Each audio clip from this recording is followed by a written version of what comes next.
Hey guys, welcome to physics in playground. तो देखो अभी देखेंगे Gause's competitive exclusion principle NEET 2016 phase 1 और फेज़ 2 में ये क्वेश्चन पूछा हुआ है। ठीक है, तो अब ऐसा समझो ना, जैसे अब देखो आप क्या करते हो ना, आप सिर्फ एनसीईआरटी पढ़ते हो क्योंकि ये चलता है ना कि एनसीईआरटी पढ़ लो तो नीट निकल जाएगा।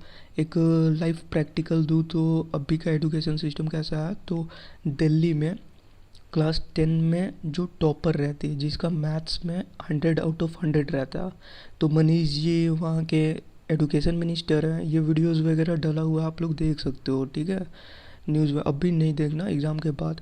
तो वो पूछते हैं आपका फेवरेट सब्जेक्ट कौन सा है, तो वो बताती है लड़की मैथ्स। तो फिर बोलते हैं ये बताओ ट्रिग्नोमेट्री का आपके लाइफ में क्या यूज़ है, या ट्रिग्नोमेट्री का कोई भी किसी के लाइफ में क्या यूज़ कर सकता है। ठीक है, अपने लाइफ में। तो उसे 1 से 2 मिनट लगे सोचने में कि इसका प्रैक्टिकल में क्या यूज़ है।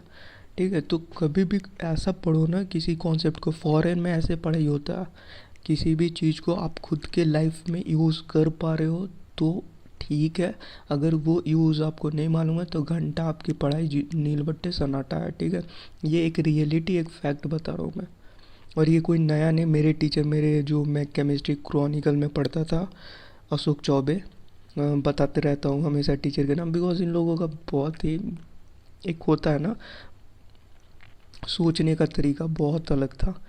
उनका कहना था एग्ज़ाम में इतना ही पढ़ो कि पास हो जाओ। मेन नीट और एम्स का एग्ज़ाम हुआ करता था उस टाइम, नीट AIPMT और एम्स है। ठीक है, तो यहाँ पे आते तो ये वही है। तो इसे आप ऐसा समझो ना, 1 मिनट की बात है कि नीट का एग्ज़ाम है। नीट के एग्ज़ाम में 15 लाख स्टूडेंट एग्ज़ाम देते हैं, बट सेलेक्ट होते हैं वही जो compete कर पाते हैं।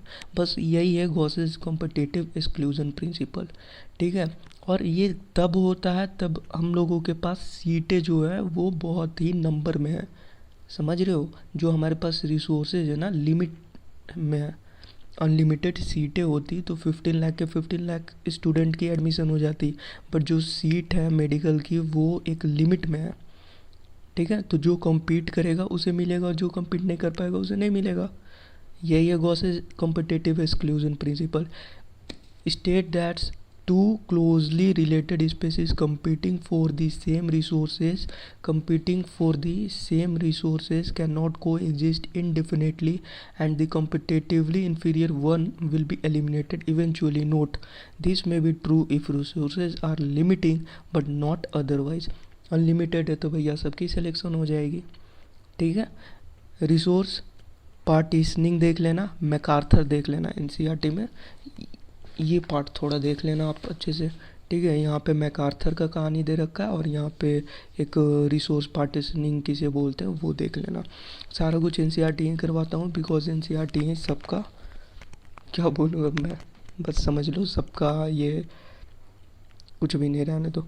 सूडो कॉपुलेट्स, ठीक है, सूडो कॉपुलेट्स क्या होता है? The action of a male insect such as a bee, wasp और fly that tries to mate with a flower whose parts resemble those of a female insect of the same species as the male. ठीक है, और ये भी दिया हुआ है यहाँ पे, इसे भी आप लोग देख लेना अच्छे से। ठीक ना, इसे थोड़ा सा अच्छे से देख लेना। नीट 2018 में ये आ सकता था बट नहीं पूछा है, तो शायद 3 साल बाद ये पूछ ले सूडो कॉपुलेट्स क्या होता है। क्लियर है, ये सेक्सुअल डिसीट देख लेना किस में होता है, ऑर्किड वगैरह में। क्लियर है, so thanks and best of luck for exam.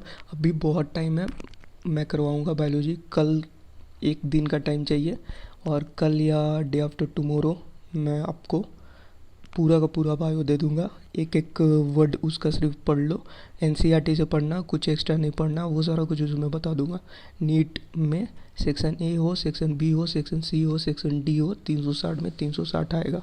ठीक है, so thanks and best of luck for exam. मिलते हैं नेक्स्ट क्लास में।